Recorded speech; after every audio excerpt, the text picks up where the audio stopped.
Hello, Marine de Box for Win, formation pour lancer sa box par abonnement.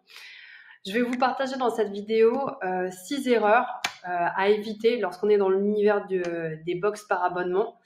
C'est des erreurs que j'ai fait, donc je sais bien qu'elles sont coûteuses et qu'elles sont compliquées, qu'elles vous amènent à perdre de l'argent et du temps. Donc si je peux vous les éviter, je vous invite à suivre cette vidéo. Alors, première erreur à éviter absolument, et ça c'est la même chose dans tous les business en ligne. Quand vous lancez, en fait, que vous êtes novice, vous ne savez pas trop comment faire pour avoir de l'acquisition et du coup, vous tentez un petit peu tout et un petit peu rien finalement. On met un peu d'argent dans le SEO, on met un peu d'argent dans le SEA, on fait un peu de Facebook Ads et autres. Et là, c'est la meilleure manière de perdre de l'argent. Vous ne savez pas en fait mesurer les résultats de ce pourquoi vous donnez de l'argent. Vous ne savez même pas quel est le minimum de base à dépenser pour que ce levier fonctionne. Donc, pas d'urgence. Formez-vous, informez-vous à fond avant de mettre de l'argent sur des leviers. Parce que, bien entendu, là, vous êtes entrepreneur, il y a des milliers de personnes qui veulent vous vendre des choses, il y a des milliers de personnes qui vont vous dire que oui, ça peut apporter des résultats. Il faut savoir qu'il y a des choses qui apportent des résultats à partir d'un certain seuil d'investissement, temps ou argent. Donc ça, déjà, formez-vous à fond, devenez excellent sur les leviers d'acquisition que vous allez payer. Deuxième erreur, cogiter tout seul à la réalisation de votre box. Les meilleures box, c'est des box qui ont été créées par des blogs ou par des gens qui ont des fortes communautés. Pour créer une box qui est alignée avec l'attente des clients, il faut toujours parler avec eux. Donc, vous lancez votre box et autres, allez-y, lancez, échangez avec les gens et commencez à voir quels sont les premiers retours et affiner en fonction des retours.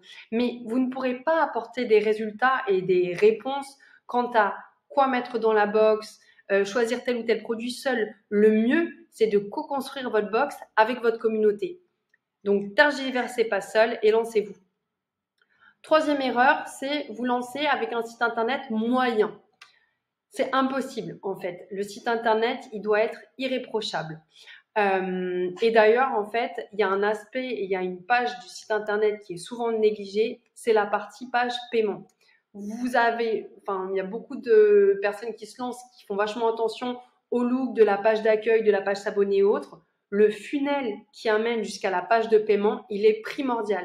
Si votre page de paiement, elle n'est pas rassurante, si la page de paiement, elle n'est pas propre, claire, ça va en fait, vous n'allez pas convertir, vous allez perdre vos ventes. Donc, regardez jusqu'au bout de la page de paiement.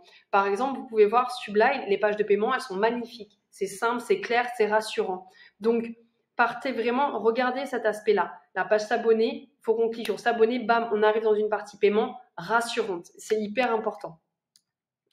Ensuite, erreur numéro 4, c'est mal choisir ses produits. Partir sur un business où les marges elles sont trop faibles et donc du coup vous n'avez pas assez d'argent pour faire de la communication, vous êtes serré à tous les niveaux et également ne pas anticiper le poids des produits. Si vous partez sur des produits qui sont trop lourds, vous aurez des frais de transport trop importants et dans l'univers des box, on impacte rarement plus de 5 € de frais de port. Donc vous aurez trop de frais de port à votre charge et ça vous réduira vos marges. Donc faites bien attention au poids des produits que vous choisissez et également à avoir des produits qui ont une marge intéressante.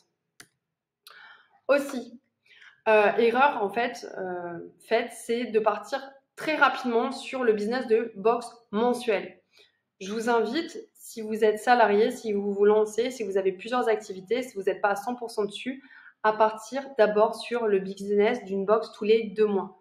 Vous aurez plus de temps d'appréhender bien ce sujet-là, de bien vous faire, de devenir bon et ensuite vous upgraderez vers la mensuelle. C'est beaucoup de boulot le business des box, donc allez-y crescendo. Et négligez pas le bimensuel, c'est intéressant, ça vous permettra de vous lancer tranquillement, sereinement, en préparant bien tout.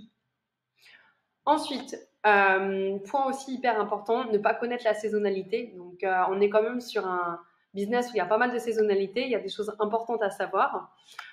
Noël. Donc déjà, il faut savoir que si vous vous lancez pendant la période de Noël, les frais publicitaires, c'est les frais les plus chers. Donc, ce n'est pas la meilleure période pour se lancer, à part si vous avez un budget publicitaire énorme. Deuxième chose, à Noël, il faut vachement anticiper les commandes.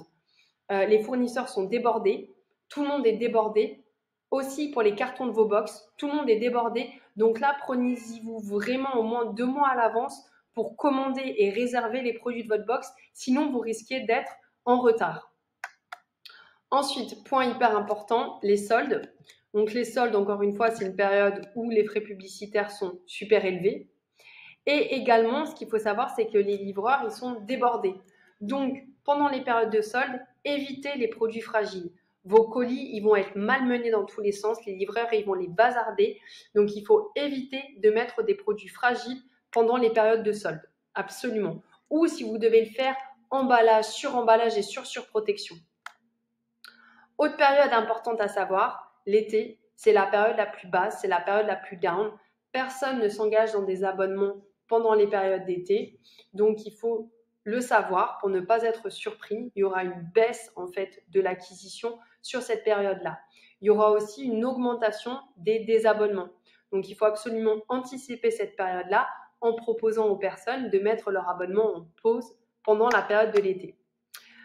Voilà quelques petits conseils, j'espère que ça vous sera utile.